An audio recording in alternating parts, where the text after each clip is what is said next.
மனோ இச்சையில் வழிகெடுக்கப்பட்டால், மனோ இச்சையில் ஒருவன் மூழ்கி விட்டால் அல்லாஹ் அவனுக்கு உணர்த்தாமல் தவிர அவனால் ஒருபோதும் அந்த மனோ இச்சையிலிருந்து மீண்டு வர முடியாது.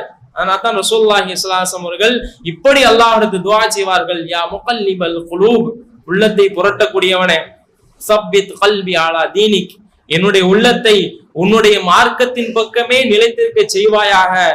யா முஸர்ரிஃபல் குலூப் ஸர்ரிஃப் கல்பி அலா தஆத்திக், உனக்கு கட்டுப்படுவதன் மூலமாகவே என்னுடைய உள்ளத்தை வைத்திரு.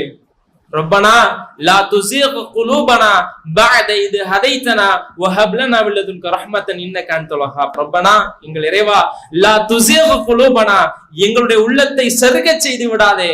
பஅத இத் ஹதைதனா, இதுதான் நேரான வழி, இதுதான் நேரான பாதை என்று எங்களுக்கு தெளிவாக தெரிந்து விட்டது.